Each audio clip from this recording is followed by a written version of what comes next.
majestic, dramatic, awe-inspiring. These are the bridges that are worldwide icons, as well as engineering marvels. She's beautiful. Each of them broke new ground. The first, the biggest, the longest, and the tallest. I'm Rob Bell, an engineer, and I'm on a global adventure to discover how and why these magnificent structures were built, and to learn about the sweat and the sacrifice that went into their construction. Well, hey! I'm going to take you closer than ever before. Oh, this is magnificent. Inspect them from every conceivable angle. Oh, yeah. And meet the men and women who keep them working round the clock, no matter what. Check this out. These are the world's greatest bridges. New York. 8.5 million people work day and night to make this place richer, brasher, and according to some, greater than any city on Earth. New York has so many world-famous landmarks, but the one I'm here to see for my money has done more than all the others to transform the fortunes of this city. And it's not the Empire State Building. It's not the Statue of Liberty. It's down there. It's the Brooklyn Bridge. Rising 276 feet above the water, it stretches 5,989 feet from end to end. 4 massive cables hold up a suspended central span of 1,595 feet and 6 inches. When the bridge opened in 1883, it was the longest suspension bridge in the world.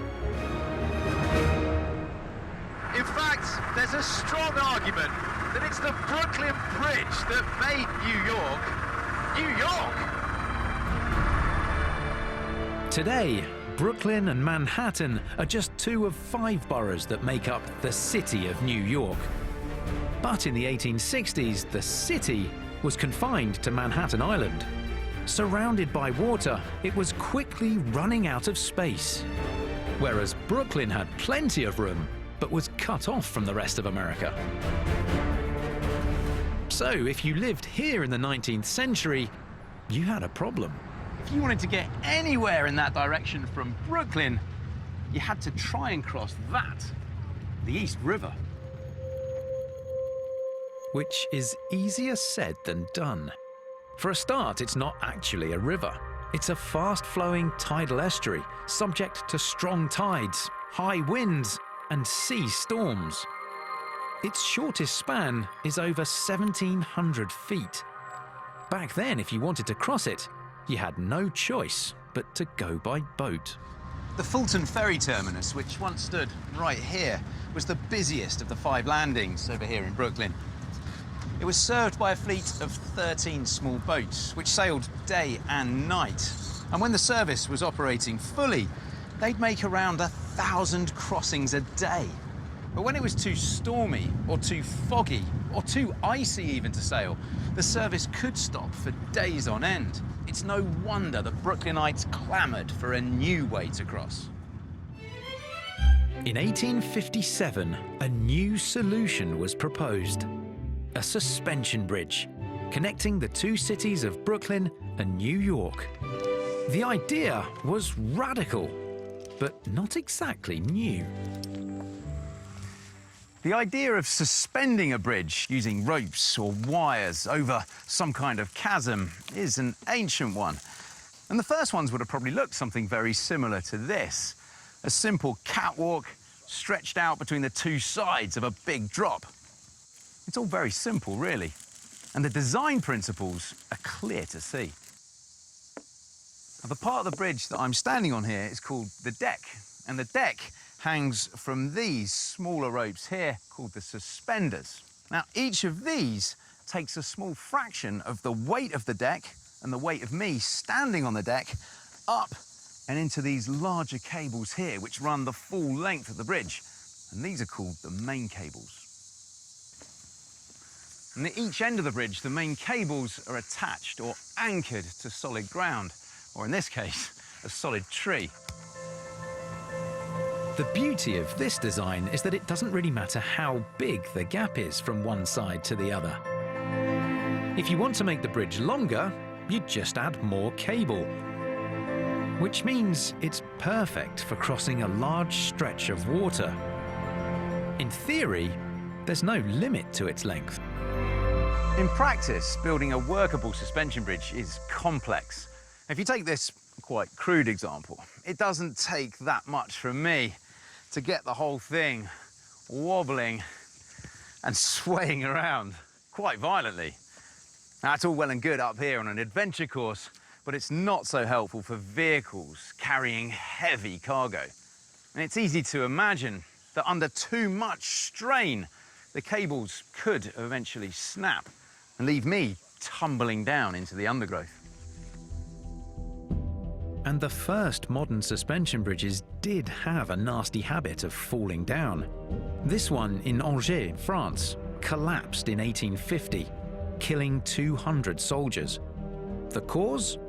Vibrations as they marched across. There were rational explanations for such disasters, and one man understood perfectly what had caused them.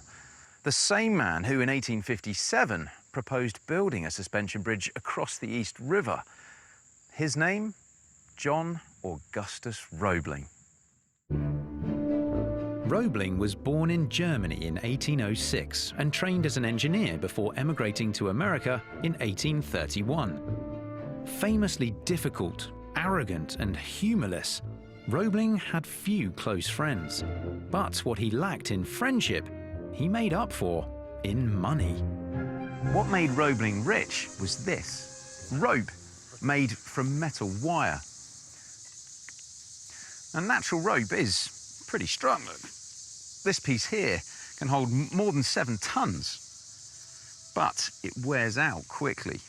Look, I can fray this up really easily and tear bits off with my fingers. In the early 1840s, Roebling read about a new wire rope from Germany and decided to start making his own. Stronger, lighter and longer lasting than its natural equivalents, Roebling's rope was a massive hit. Pretty much any industry that needed to pull or hang things was soon doing it with wire rope.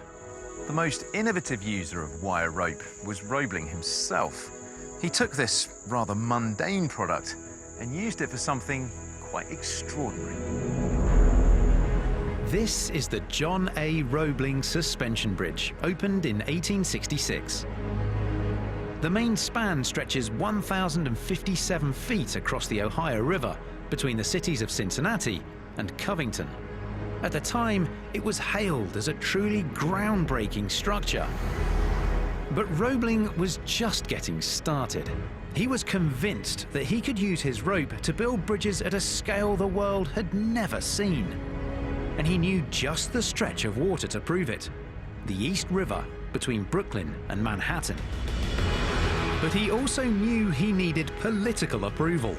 And that meant dealing with this man, the boss, possibly the most corrupt politician in American history.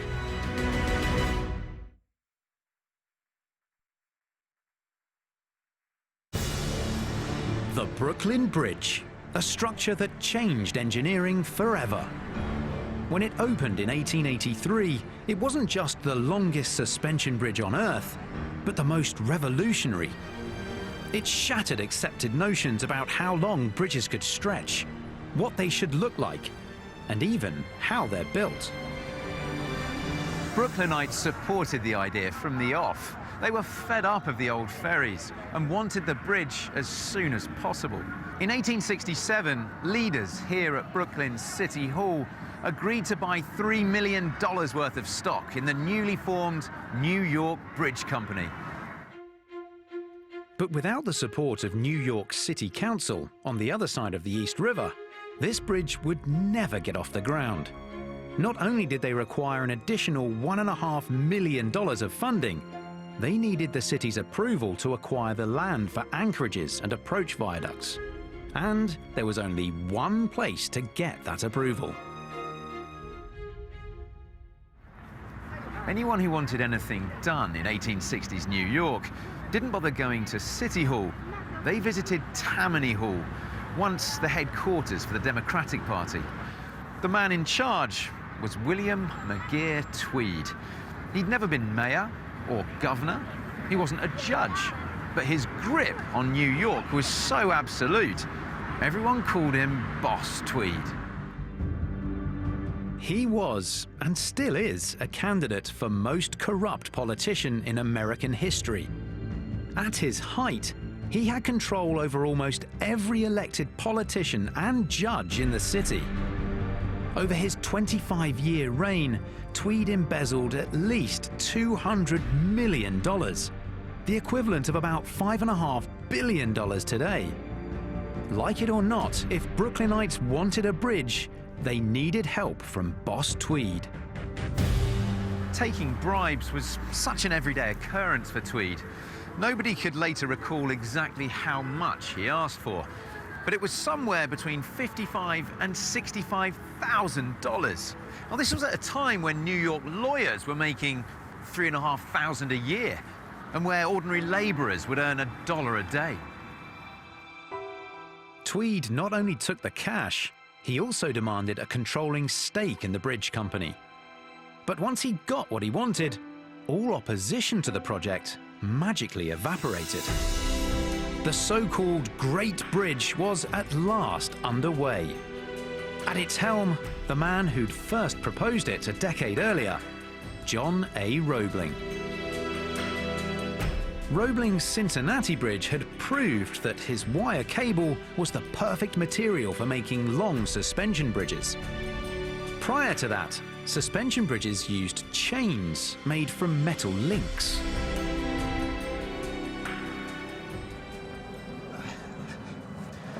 Now, a chain bridge has one potentially fatal flaw. To paraphrase a well-known term, a chain bridge is only as strong as its weakest link. Let me show you. If I take my bike chain tool here and I remove one pin, it only takes one link on a chain suspension bridge to fail, and the whole thing comes crashing down.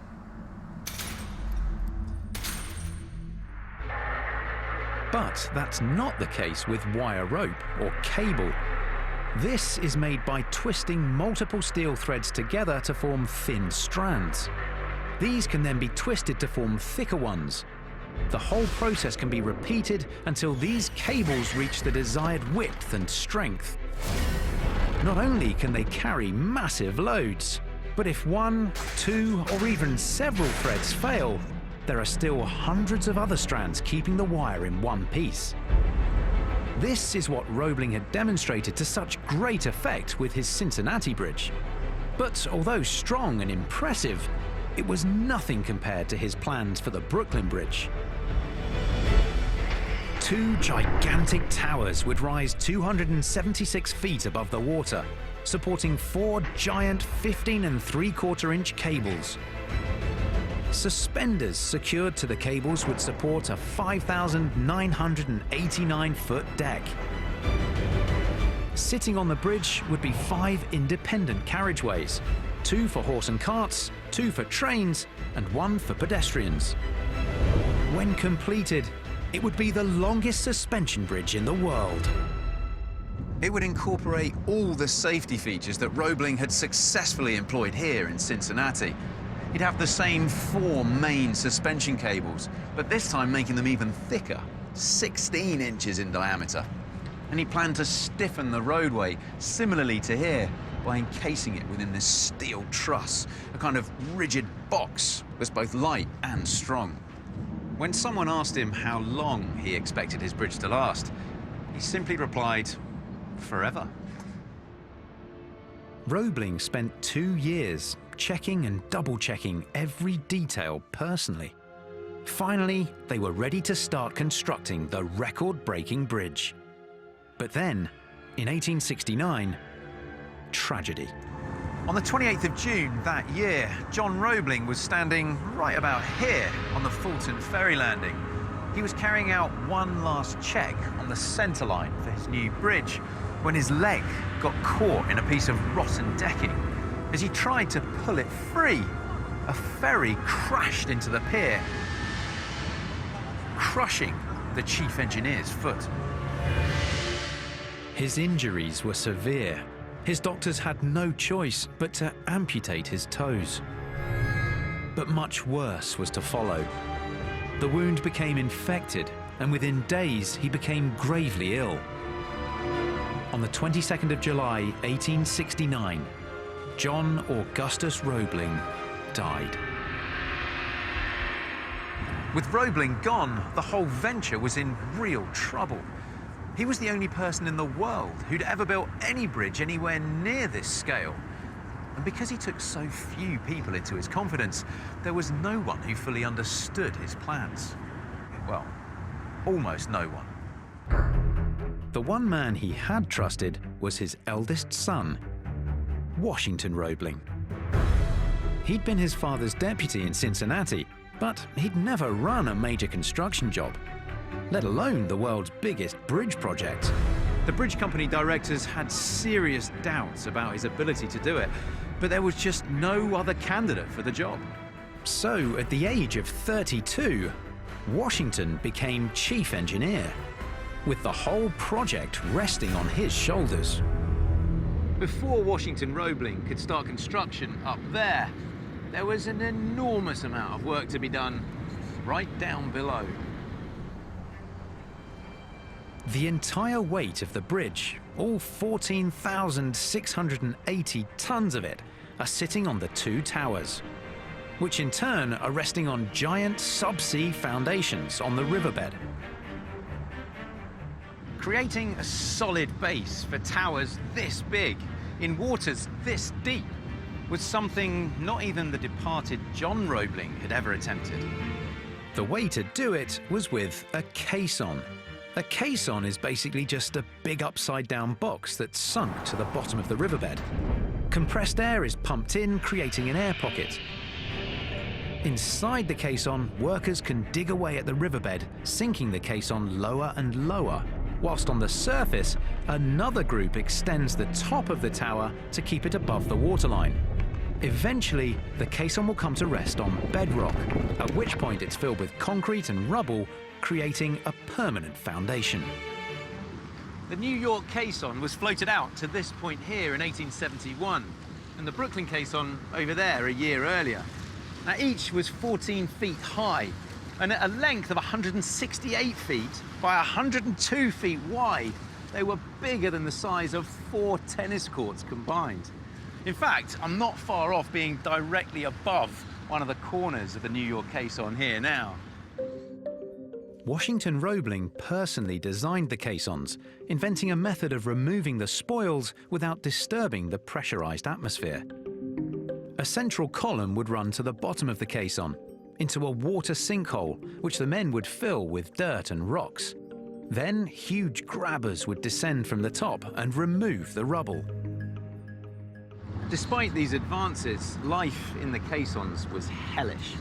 The manual labor was backbreaking, and the pressurized atmosphere made it difficult to breathe. The men working in the caissons became known as sandhogs. Most were Irish, Italian, or German immigrants, attracted by the generous pay of $2 per 4-hour shift. But working in the caissons could be a death sentence. Sandhogs would suddenly get gravely ill or become paralyzed. Others would climb to the surface, go home, only later to collapse and die in agonizing pain. These unpredictable bouts of illness and deaths remained a mystery until the bridge company's surgeon, Dr. Andrew Smith, put forward his own theory. Smith observed that the deeper the caisson, the more severe the symptoms, and the longer the sandhog spent inside, the more susceptible they became. He called the condition caisson disease. Sufferers characteristically bent forward at the hips, doubled over in pain. So the sandhogs started calling it the bends. Nowadays, we call the condition decompression sickness, and we understand exactly why it happens. I've come here to the Diving Diseases Research Centre in Plymouth to experience just a bit of what those sandhogs were going through. This hyperbaric chamber will mimic the conditions of the Manhattan caisson's final depth, 78 feet, by steadily increasing the air pressure. As I descend and the pressure increases, my bloodstream and body tissue start absorbing nitrogen in the form of microscopic bubbles. These bubbles start to compress under the pressure, just like this exercise ball.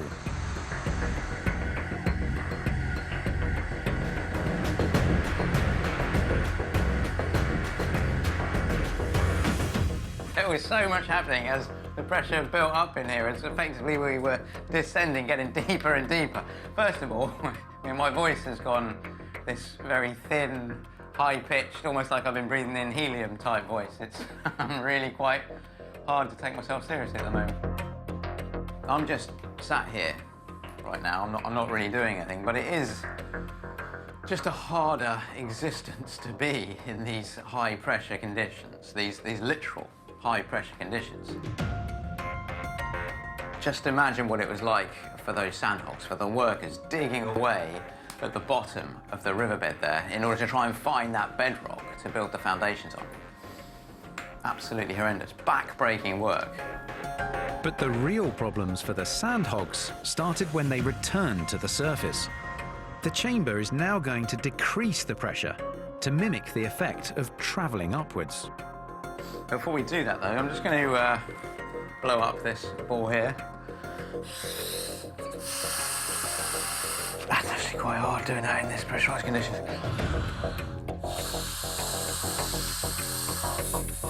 Right, I've got my beach ball fully inflated there. We're going to see what happens to that as we go back up. Keep an eye on my exercise ball down here as well. What should happen as we go back up, as the pressure in here decreases, is those bubbles that are in my bloodstream here go from small to large. But because we're going to go up nice and slowly, those bubbles will be allowed to expand slowly and be able to get back to their normal size in atmospheric conditions and leave my body without any harm. The problem with the sandhogs is that they would leave the caisson into the airlock where the pressure would be released in an instant. Then those bubbles would expand far too quickly for their bodies to cope with, bursting arteries and veins, damaging their soft tissues in their body, and could possibly lead to an excruciating death.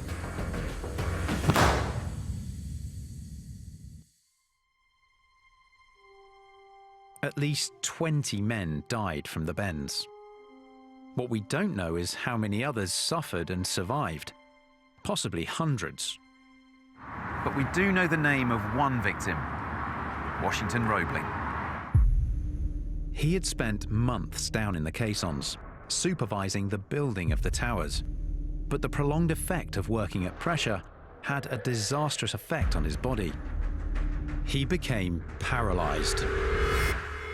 Roebling was taken to his house here on Columbia Heights in Brooklyn. He was unable to leave his bed, and many of his friends and colleagues feared the worst. For the second time in as many years, the chief engineer was at death's door, and the Brooklyn Bridge itself looked dead in the water. We're giving you the chance to head stateside to visit not one, but two of the world's greatest bridges which feature in the series. You and a friend will head to New York for a 3-night stay at Archer Hotel in Manhattan. Whilst there, take a Circle Line cruise sailing under the incredible engineering mammoth, the Brooklyn Bridge. Then jet to San Francisco for a further 2 nights on the doorstep of the Golden Gate Bridge, staying at Cavallo Point Lodge in Sausalito. A visit is the ultimate way to appreciate these architectural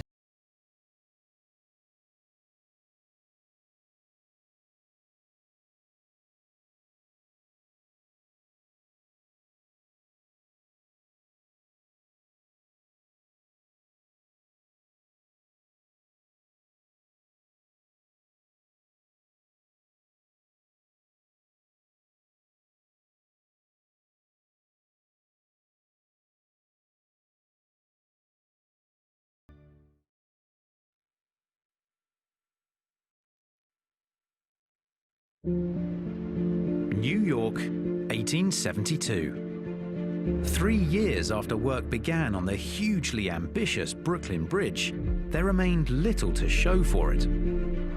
John Augustus Roebling, the designer and chief engineer, died before work even started. His son, Washington, who succeeded him, was now a recluse, never leaving his house here on Columbia Heights. He'd survived an encounter with the Bends, but his health was ruined. Despite being confined to his bedroom, Roebling Jr. was determined to finish the bridge. But in order to do so, he needed help. And the person he chose to provide it took everyone by surprise. It was his wife. Emily Warren had married Roebling in 1865. When he fell ill 6 years later, he started dictating instructions for his workmen via her. Verissa Blair is the director of the Roebling Museum. When Washington succumbed to his illness, what did Emily's role become over and above that kind of high society wife? We often refer to her as a woman ahead of her time. It was her effort, it was her fighting, it was her ensuring that the project continued to move along, because she is who we consider to be the very first female field engineer. Did Emily have a kind of engineering or technical background? No, she did not. She trained herself studying engineering and math on her own and educating herself so that she would be able to properly translate the information coming from her husband. Women certainly didn't work outside the home for the most part. They took care of their children and their homes. Not hanging out on a construction site? No, not hanging out on a construction site, not telling people what kinds of steel and metal were needed, not changing plans, not talking to other engineers.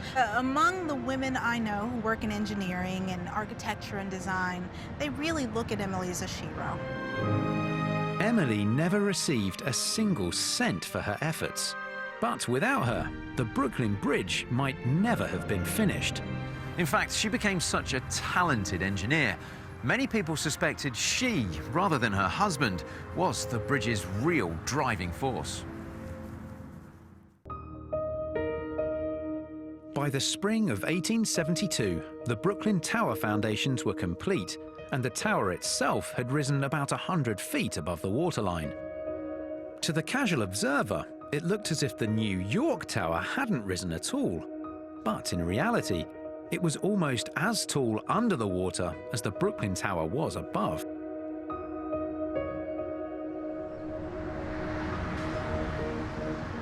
Here at the Brooklyn Tower, the caisson workers, the sandhogs, hit bedrock 44 feet down.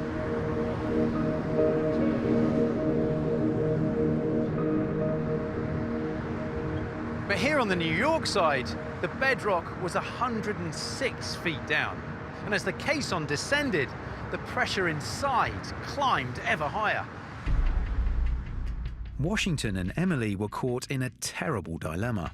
Keep digging and condemn yet more men to death, or stop and risk leaving the New York Tower on shaky ground. Literally. On the 18th of May, 1872, when the New York caisson was still 30 feet from the river's bedrock, the Roeblings decided it was far enough. Washington had calculated that the compacted sand the caisson was resting on would be sufficiently stable. Roebling had no way of knowing that for sure, but his gamble clearly paid off.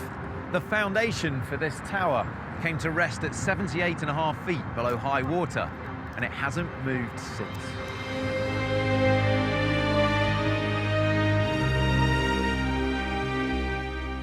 With Roebling watching from his bedroom and Emily on the worksite, the two granite towers rose majestically from the water. To commuters struggling across the East River by boat, it seemed like the walls of an ancient Gothic cathedral had emerged from the river. The New York Tower was completed just in time for the 4th of July, 1876, which happened to be the USA's 100th birthday. And as a battery of fireworks were set off from the two isolated towers, It looked like New York and Brooklyn would finally get their bridge. With the towers complete, the next phase could begin. In many ways, it was the most magical part of the whole process: erecting the suspension cables. Old John Roebling didn't invent the suspension bridge, nor did he come up with the idea of using cables in them. But what he did invent was an ingenious method for getting those cables from one side of the bridge all the way across to the other side. And he called it spinning. The idea is brilliantly simple. A long reel of wire about the thickness of a pencil lead is attached to a massive weight or anchorage pinning the cable to the ground. A spinning wheel attached to a pulley then unspools the wire, taking it over the top of the first tower, across the main river span, over the second tower, and down the far side where it's hooked to the second anchorage. This is then looped back and repeated 278 times to form a strand. The process then starts all over again until there are 19 separate strands. Finally, all the strands are themselves bunched together and wrapped in a protective coating to make the main cable. John Roebling had perfected the art of cable spinning here on his bridge over the Ohio River. And now I've been given special permission to see the ends of these cables where they attach to the ground. I'm heading through that little door into the anchorage.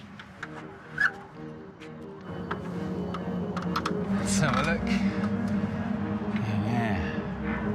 Oh, this is brilliant.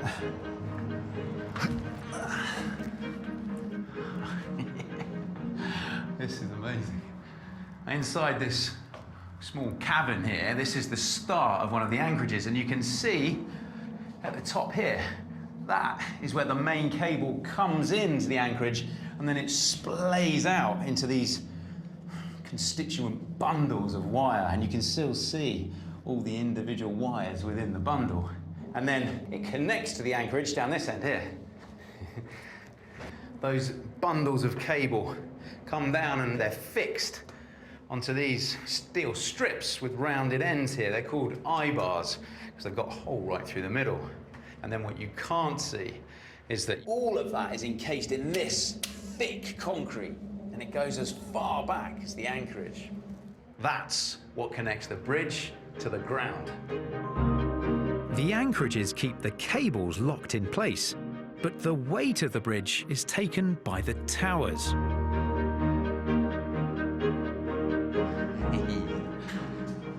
Here we go. Now, at the top of each tower here on the Roebling Bridge, the workmen had to carefully guide each strand of wire here across the top of this giant plate. Now, this is called the saddle, unsurprisingly.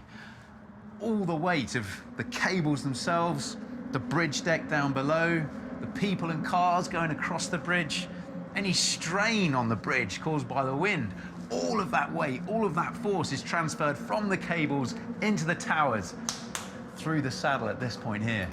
The saddles are what the whole bridge hangs off of. It's amazing to get up so close to it all. And of course, it's exactly the same principle as the Brooklyn Bridge, except that was a much larger project. Its 4 main cables would contain 5,434 wires each. If you unspooled just one and stretched the whole length of the cable out, it would reach from New York to London, and you'd still have a few miles left over. In an era when corrupt men like Boss Tweed were all too common, the Roeblings prided themselves on their honesty. Still, Emily surprised everyone when she announced to the board that Roebling & Sons would not be bidding on the contract for the cables. The rationale being that if someone else supplied the wire, the workmen would have no qualms in rejecting it if they found it to be faulty. But that's where the trouble started. The cable contract went to a local businessman, J. Lloyd Hay. It turned out he was an average manufacturer, but an exceptional crook. His first roll of cable was perfect, meeting the Roeblings' high standards in every way. Unfortunately, that wasn't the wire he sent over to the bridge. Instead, he supplied an inferior wire, too brittle and not nearly strong enough. It was almost a year before the fraud was detected, but by then it was too late. Miles and miles of bad wire had been spun into the cables. Weeding all of that out and removing it was just an impossible task. In November 1877, a furious Roebling removed the contract from Hay and started supplying the cables from his own factory. As for the bad wire, it's still in there. The Roeblings had designed their bridge to be so strong it could withstand such a weakness. And J. Lloyd Hay, he later went to prison for writing bad checks. On the 5th of October 1878, the last of the great cables was secured in place, and they could finally start constructing the deck. This involved hanging steel suspenders from the giant cables, which in turn would hold 8,000-pound steel floor planks. As these planks started slowly creeping out across the East River, New Yorkers could finally see the bridge taking shape, and the excitement was growing. By the time 1880 rolled around, the project was 11 years old and continuously dogged by hold-ups. The latest delay concerned the steel needed to make the giant truss around the bridge deck. Part of the problem was the sheer amount of material that the bridge needed. Roebling used more than 6,000 tons of steel to make the trusses that gave the bridge its stiffness. But this tendency to over-engineer everything, which had kept the project going after the wire fraud, was now threatening to undo it. The directors were growing impatient, and so was the public. Newspapers joked that one side of the bridge would crumble from old age before the other one was even finished. And to make matters worse, Roebling's health was deteriorating. His future and that of his bridge hung in the balance.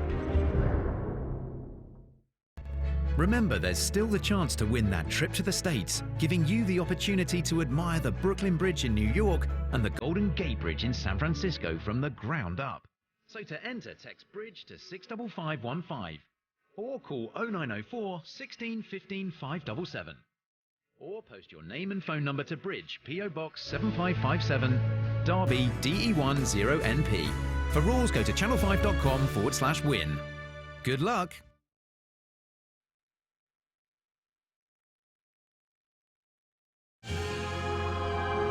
The Brooklyn Bridge, the world's first truly long suspension bridge, is a wonder to behold as it soars gracefully over New York's East River. Now, close to a century and a half after it opened, it remains a vital link, carrying more than 100,000 vehicles a day between Brooklyn and Manhattan. It's hard to conceive of this city without its many giant bridges. But in 1880, it was looking like the people of Brooklyn and New York might never get one at all. 23 years after a bridge was first proposed by John Roebling. 11 years after his son Washington begun construction. And 8 years after his wife Emily had taken over the project and become his link to the outside world. It still wasn't finished. Washington's health had taken a turn for the worse again, so his wife, by now his chief deputy, redoubled her efforts.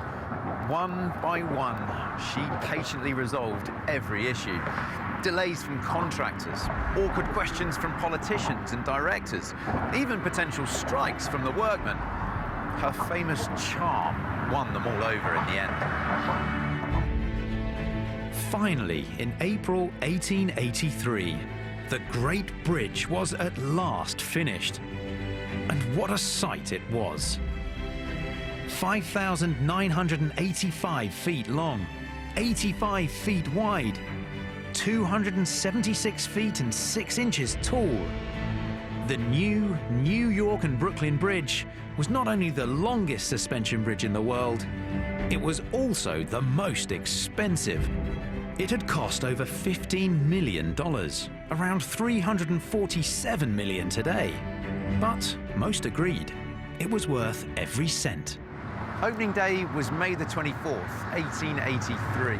And the first living thing to cross the bridge that day was a chicken, carried by Emily Roebling as a symbol of victory. The record-breaking bridge was opened with a record-breaking party. The President of the United States himself, Chester Arthur, led the procession. By one estimate, more than 100,000 people crossed the bridge that day. But there were two notable absences. One was Washington Roebling, who, fearing the crowds and excitement would overwhelm him, opted to watch from his bedroom window. The other was William Boss Tweed, the corrupt politician who demanded huge bribes in order for the bridge to be built. His dirty dealings had finally caught up with him, and in 1878, he died in jail, a broken man. Many years later, when Neil Armstrong walked on the moon, a local newspaper interviewed an old woman about all the excitement. It's very interesting, she said, but it's nothing compared to the day they opened the Brooklyn Bridge. When the bridge first opened, a train ran through the middle. Pedestrians could pay a cent to use the walkway, and horse and cart drivers could use the outer lanes for 10 cents. All these tolls were rescinded by 1911, when the New York mayor, William J. Gaynor, declared, "I see no more reason for toll gates on the bridges than for toll gates on Fifth Avenue or Broadway." It quickly became one of the city's main tourist attractions. Unlike most bridges which squeeze pedestrians in alongside the roadway, this allowed people to rise above the vehicle traffic. This was the place to come and see the sights, the place to be seen. And it's every bit as popular today as it was back then. All in all, the bridge had done what John Roebling had promised at the beginning. It forged an ever greater bond between the two distinct cities on opposite sides of the East River. In 1898, the 5 boroughs of New York had become so interdependent, they merged into one great metropolis. And the city of New York, as we know it today, was born. Although people have been calling it the Great Bridge, newspapers on that side of the water had different ideas. As far as they were concerned, it was Brooklynites who'd been the driving force for this bridge since day one. And in 1915, the New York City Council agreed. It officially changed its name. From then on, it would forever be known as the Brooklyn Bridge. And it's since become one of the city's greatest icons. The bridge has seen various changes over the years. The addition of a bike lane to the upper walkway. And in 1950, perhaps the most important development of all, the removal of the 2 train tracks that ran along its centre to add new lanes for cars. But one thing about the bridge has remained constant. That's the challenge it's presented to other bridge designers. How far can you go? New York itself has responded to that challenge several times. First with the Williamsburg Bridge, off in the distance behind me, which set a new world record for length. That was later beaten by the George Washington Bridge across New York's other great river, the Hudson. Today, this city boasts 58 major bridges, and 4 of those have been world record holders. But ask any New Yorker which is their favourite bridge, you'll probably get the same answer. Gotta be Brooklyn Bridge. The Brooklyn Bridge. Who said Brooklyn? Brooklyn. Brooklyn Bridge. It just feels like a living part of the city. I like the architecture and how beautiful it looks. At night, it lights up, and it just makes everything look pretty about this area. It's one of the safest bridges that we have. Roads have cops going back and forth. It's just beautiful.